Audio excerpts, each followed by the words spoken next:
খাগড়াছড়ি অশান্ত হওয়ার পেছনে জড়িত থাকার অভিযোগ অস্বীকার করল ভারত।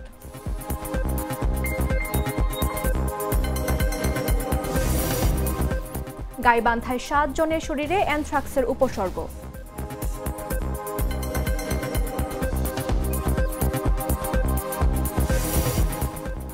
শেষ সময়েও ইলিশের দামে হতাশ ক্রেতারা।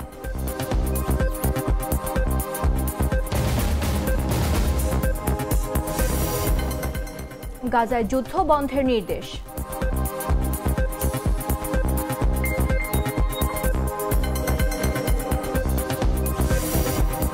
এবং রুদ্ধশ্বাস 2 উইকেটের জয়ে সিরিজ বাংলাদেশের।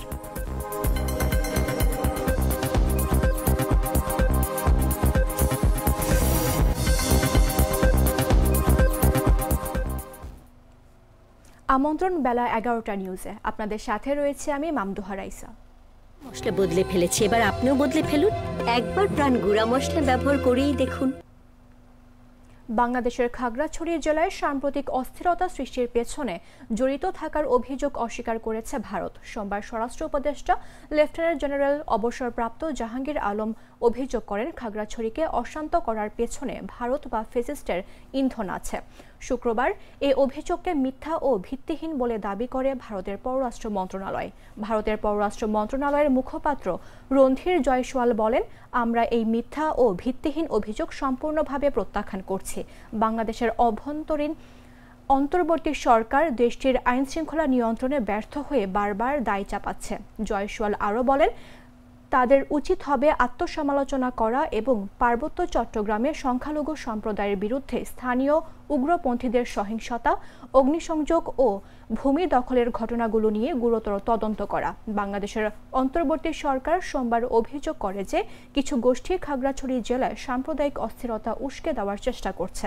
স্বরাষ্ট্র উপদেষ্টা জাহাঙ্গীর আলম চৌধুরী এই সহিংসতার সঙ্গে ক্ষমতাচ্যুত প্রধানমন্ত্রী শেখ হাসিনা ও ভারতের সংশ্লিষ্টতার ইঙ্গিত দেন।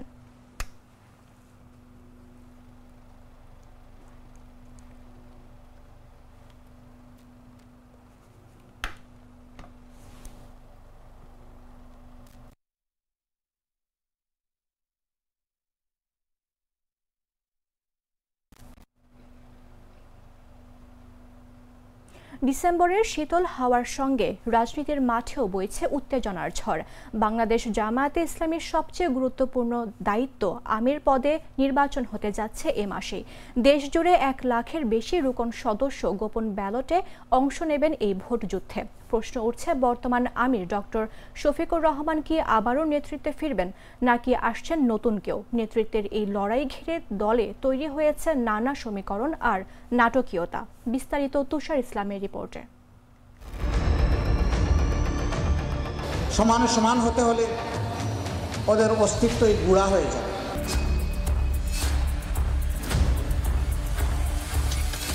ডিসেম্বরের শীতল হাওয়ার সঙ্গে ভেসে আসছে এক নতুন অজানা উত্তেজনা। বাংলাদেশ জামায়াতে ইসলামী দাঁড়িয়ে আছে এক নতুন মোড়ে। আমির নির্বাচনের দ্বারগোড়ায় সারা দেশে 1 লাখের বেশি রুকন সদস্য প্রস্তুত হচ্ছেন গোপন ভোট যুদ্ধে অংশ নিতে। এ ভোট শুধু নেতৃত্ব বদলের প্রশ্ন নয়, বরং দলের ভবিষ্যৎ কৌশল আর জাতীয় রাজনীতিতে তাদের অবস্থানও নির্ধারণ করবে। ভেতরের গুঞ্জন বলছে, লড়াই হতে যাচ্ছে 2 শক্তিশালী প্যানেলের মধ্যে। একদিকে বর্তমান আমির ডাক্তার শফিকুর রহমান, যিনি 2019 সাল থেকে দলের নেতৃত্বে আছেন। সঙ্গে আছেন নায়েবে আমির মুজিবুর রহমান ও সাবেক ভারপ্রাপ্ত secretary ATM Azharul Islam. Creative শক্তিকে তারা ভোট দিয়েছে, আধুনিক শক্তিকে ভোট দিয়েছে।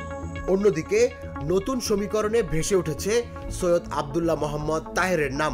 এই 2 শিবিরের অঘোষিত প্রতিযোগিতা ইতোমধ্যেই দলীয় রাজনীতিকে করেছে আরো উত্তপ্ত। আজকে বাংলাদেশ জামায়াতে ইসলামীর এই কেন্দ্রীয় কার্যালয়ে গঠনতন্ত্র অনুযায়ী বিদায়ী কেন্দ্রীয় মজলিসে সূরা 3 জনকে মনোনীত করবে।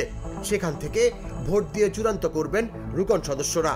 তবে চমক লুকিয়ে আছে এখানেই। চাইলেই ভোটাররা প্যানেলের বাইরের কাউকে নির্বাচিত করতে পারবেন। ফলে নির্বাচন ঘিরে তৈরি হয়েছে এক অজানা নাটকীয়তা।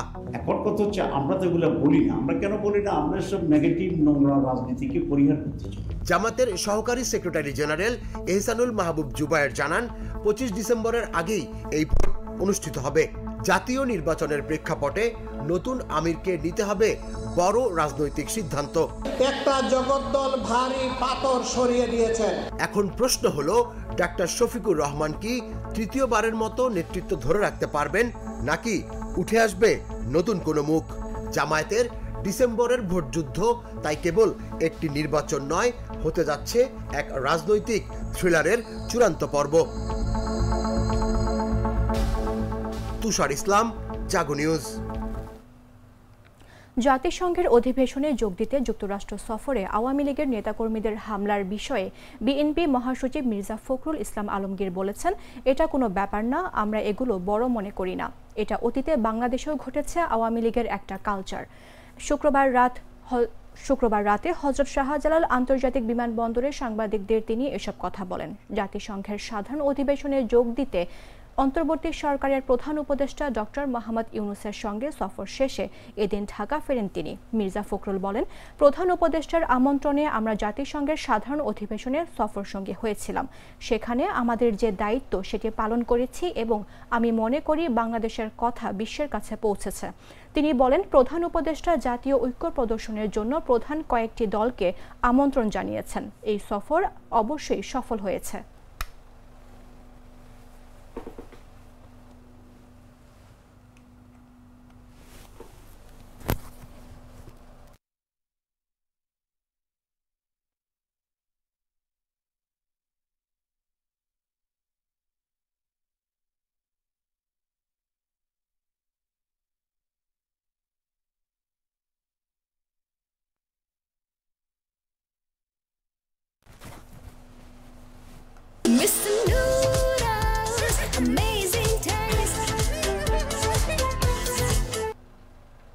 গাইবান্ধায় 7 জনের শরীরে অ্যানথ্রাক্সের উপসর্গ পাওয়া গেছে। শুক্রবার সন্ধ্যায় শহরের রাবেয়া ক্লিনিক অ্যান্ড নার্সিং হোমে তারা চিকিৎসা নিতে এসে বিষয়টি প্রকাশ পায়।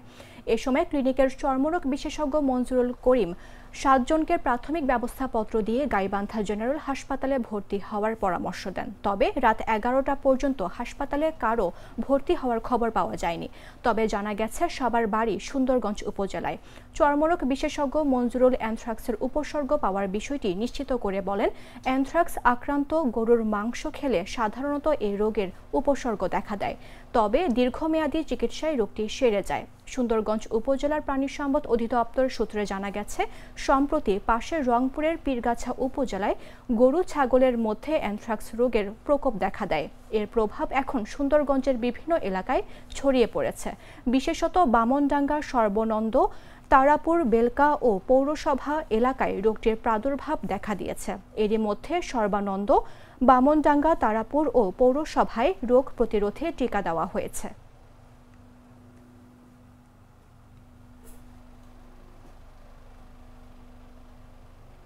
ইলিশের প্রধান প্রজনন মৌসুমে মা ইলিশ রক্ষায় আজ শনিবার থেকে সারা দেশে 22 দিনের নিষেধাজ্ঞা শুরু হয়েছে, চলবে 25 অক্টোবর পর্যন্ত। এ সময় ইলিশ আহরণ, পরিবহন, ক্রয় বিক্রয় ও মজুত নিষিদ্ধ থাকবে। এদিকে নিষেধাজ্ঞার আগে শেষ দিনে বাগেরহাট কেবি বাজারে ক্রেতাদের উপচে পড়া ভিড় দেখা যায়। তবে ইলিশ কম ও দাম বেশি থাকায় হতাশ হন ক্রেতারা। শুক্রবার সন্ধ্যায় সরেজমিনে দেখা যায় বিক্রেতাদের হাঁকডাক ও ক্রেতাদের ভিড়ে মুখর হয়ে আছে দরাটানা সংলগ্ন বাগেরহাট কেবি বাজার। ইলিশ কম ও দাম বেশি হওয়ায় অনেকেই ফেরেন খালি হাতে। বাজারে বড় সাইজের ইলিশ প্রায় ছিল না বললেই চলে। মাঝারি সাইজের ইলিশ মাছের সরবরাহ কম ছিল, ছোট ইলিশের পরিমাণই বেশি। ট্রলার থেকে নামানো ইলিশ উন্মুক্ত নিলাম পদ্ধতিতে বিক্রির পাশাপাশি কিছু ক্রেতা সরাসরি খুচরাও বিক্রি করেছিলেন। এই ক্রয় বিক্রয় চলে রাত 12টা পর্যন্ত। এদিন বাজারে 1 কেজি ওজনের ইলিশ বিক্রি হয় 2500 থেকে 3000 টাকা পর্যন্ত। 500 গ্রাম ওজনের ইলিশ বিক্রি হয় 1500 টাকা কেজি দরে। 250 গ্রাম থেকে 300 গ্রাম ওজনের ইলিশ বিক্রি হয় 1000 থেকে 1200 টাকা কেজি দরে। এর থেকে ছোট ইলিশ বিক্রি হয় 500 থেকে 800 টাকা পর্যন্ত। ইলিশ ছাড়াও এই বাজারে তুলার ডাঁটি, রূপচাঁদা, ঢেলাচেলা, কঙ্কন, চিতল, লইট্টা, জাবা সহ নানা ধরনের সামুদ্রিক মাছ বিক্রি হয়। শুক্রবার সেসবেরও দাম তুলনামূলক বেশি ছিল।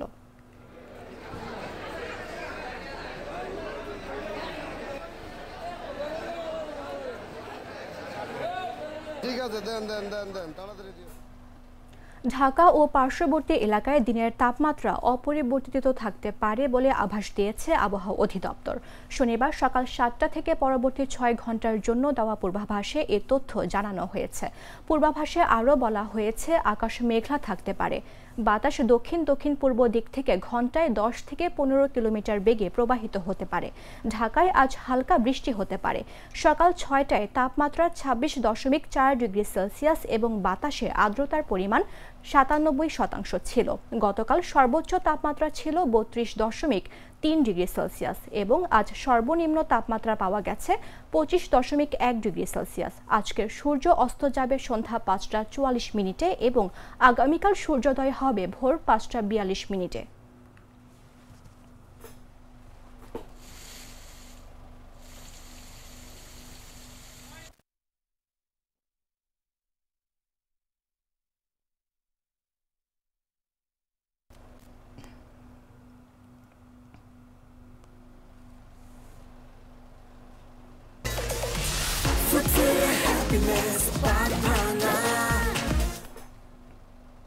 জানাবো আন্তর্জাতিক সংবাদ।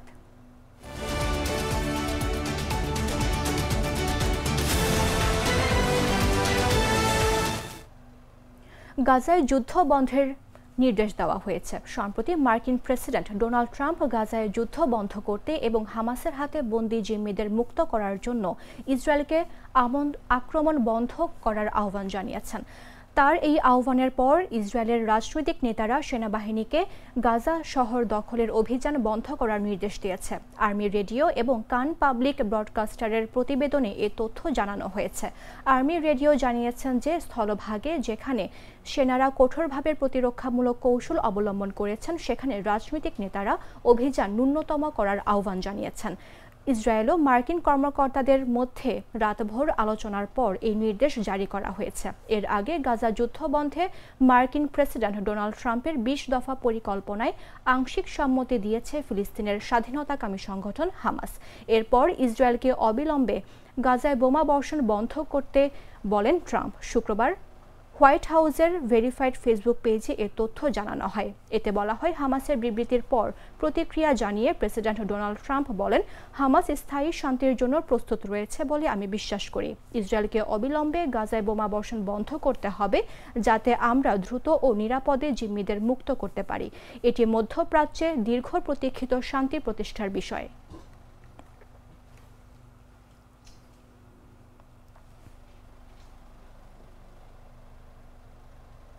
সংবাদ শেষ করব খেলার খবর জানিয়ে।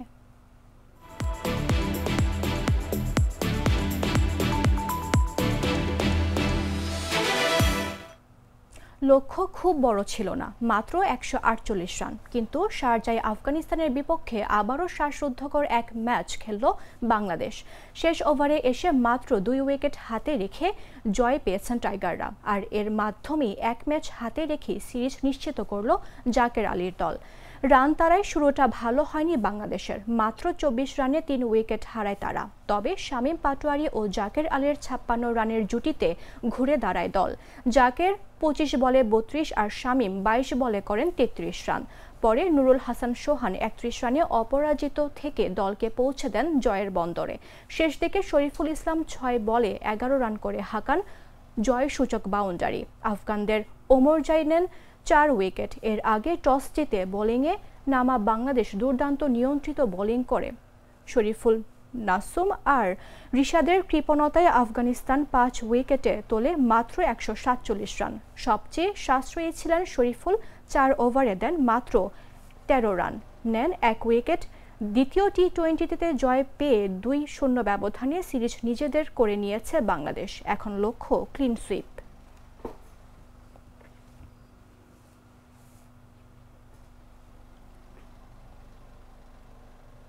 সংবাদ শেষ করার পূর্বে শিরোনামগুলো জানিয়ে দিচ্ছে আরও একবার।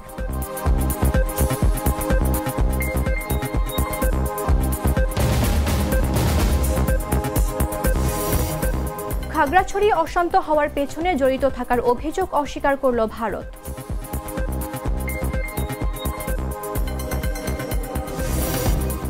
গাইবান্ধায় 7 জনের শরীরে অ্যানথ্রাক্সের উপসর্গ।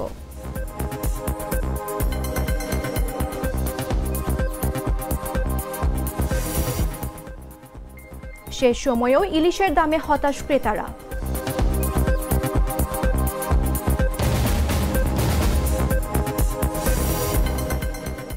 গাজায় যুদ্ধ বন্ধের নির্দেশ।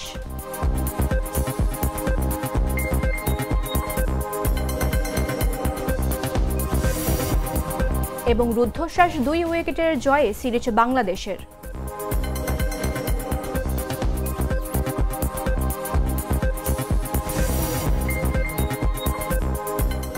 দর্শক, এই ছিল এখনকার মতো। প্রতি মুহূর্তে সর্বশেষ খবর জানতে ভিজিট করুন jagonews24.com।